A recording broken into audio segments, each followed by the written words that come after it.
এই মঠসের প্রতিষ্ঠাতা হচ্ছে একজন খ্রিস্টান।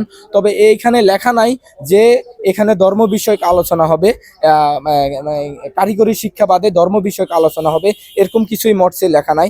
এটা হচ্ছে যে অন্যায় করছে তার ব্যক্তিগত সমস্যা, যে কিনা সে ক্লাসের মধ্যে অনেকগুলা স্টুডেন্টের সামনে নিজের বউকে খারাপ আচরণ করে এবং কি নিজের মা বাবা জীবিত থাকা অবস্থায় খারাপ আচরণ করে, তাহলে উনি আমাদেরকে কি শিক্ষা দিচ্ছে, আমরা ওনার কাছ থেকে কি শিক্ষা গ্রহণ করতেছি। আর সবচেয়ে বড় কথা হচ্ছে, আপনারা যারা দেখবেন এটা, আপনারা একটা কথা মাথা রাখবেন, জুলাই এখনো শেষ হয় নাই, জুলাই সামনে দাপে দাপে এগিয়ে যাবে, জুলাই আবারও হবে ইনশাল্লাহ। আপনারা সাথে থাকবেন, আমরাও আছি ইনশাল্লাহ। কথা বলছি, তারা বলতেছে আমরা আমাদের বিচারটা করতে। তো আমরা যদি নিজেরাই যদি আইন নিজের হাতে তুলে নেই, তাহলে ওনাকে আমরা নিজেরাই মৃত্যুদণ্ড বা ওনাকে মেরে ফেলতে পারতাম। আমরা যেহেতু স্টুডেন্ট, আমরা যেহেতু এখানে একটা শিক্ষা প্রতিষ্ঠানে অংশগ্রহণ করছি বা ভর্তি হয়েছি, শিক্ষার জন্য গেছি, সেই হিসাবে আমরা একটা কমিটির কাছে একটা লিখিত করছি। এতে ওনারা ওকে ওই ইয়াকে ভুক্তভোগীকে মনে করেন যে ওনাকে সাসপেন্ড করার জন্য বলতেছে। আমরা তো এই পদক্ষেপ মানি না, আমরা চাচ্ছি ওনার কোনো সাজা হোক বা ওনার মৃত্যুদণ্ড হোক। তবে এটা মঠস কর্তৃপক্ষ এটা দিতে চাচ্ছে না, ওনারা প্রশাসনের হাতে তুলে দিছে, এতটুকুই। আর ওনারা মামলাতে আমরা আগাইতে চাচ্ছি, বাট আমরা এখনো পর্যন্ত থানায় অবস্থান করতেছি। অনেক স্টুডেন্ট ছিল যারা সকাল সেই 8টা থেকে এখনো পর্যন্ত ছিল, বাট এখন আস্তে আস্তে সবাই চলে যাচ্ছে। কেন থানায় আইসা তারা কোনো ভালো ডিসিশন দিতে পারছে না, ভালো একটা আশ্বাস দিতে পারছে না।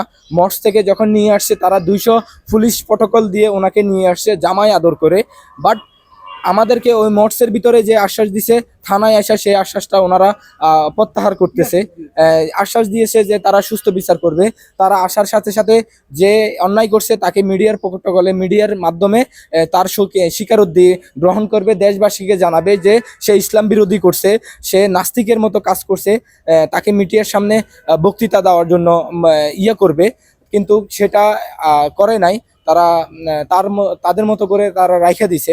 এখন হচ্ছে আমরা অপেক্ষায় আছি, তারা আমাদেরকে সুস্থ এখনো কোনো ভালো কিছু রেজাল্ট জানায় নাই, যে কারণে আমরা এখনো পর্যন্ত অবস্থান করতেছি।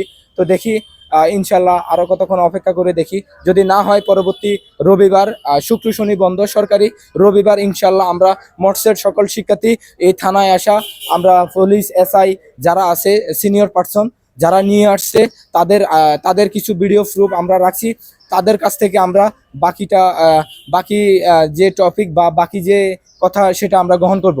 হ্যাঁ, গ্রহণ করব।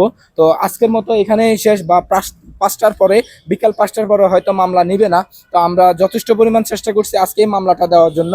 এখন ওনারা বারবার মিটিংয়ে বসার কথা বলে বা মিটিং বসছে এরকম বলে আমাদেরকে সান্ত্বনা দিচ্ছে। তো আমরা হচ্ছে যে সান্ত্বনা নিতে রাজি না, যে আমরা চাই উনি অন্যায় করছে, অন্যায়ের বিচার হয়ে যাক, সাথে সাথে উনি কোর্টে চলে যাক, কোর্টের মাধ্যমে কি হয়, আইন আছে, যেহেতু আইন আছে আমরা আইন বিশ্বাস করি।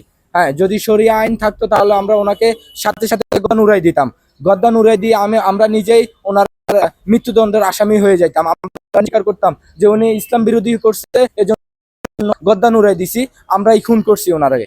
কিন্তু দেশে আইন এখনো আছে, আমরা আইনের প্রতি শ্রদ্ধাশীল, আইনের প্রতি বিশ্বাস করি বিদায় আমরা আইনের আশ্রয়, প্রশাসনের আশ্রয় নিছি, যে প্রতিষ্ঠানের আশ্রয় নিছি। যদি এতে ওনারা কোনো যদি চালাকি করে বা টাকা খাওয়ার কোনো টাকা খেয়ে এটার বিচার কার্যক্রম যদি পিছিয়ে এনে, তা এটা আমরা আরো কঠিন পদক্ষেপ নেওয়ার প্রস্তুতি নেব ইনশাল্লাহ। সেটা হচ্ছে রবিবারে, যেহেতু শুক্র শনি বন্ধ, এটা আমরা কিছুই করতে পারবো না। তো আমার কথা এতটুকু। সবচেয়ে বড় কথা হচ্ছে, দেশে ইসলাম বিরোধী যারা থাকবে আপনারা তাদের বিপক্ষে, যারা ইসলাম বিরোধী করবে আমরা তাদের বিপক্ষে, আর যারা ইসলামের পক্ষে আমরাও তাদের পক্ষে।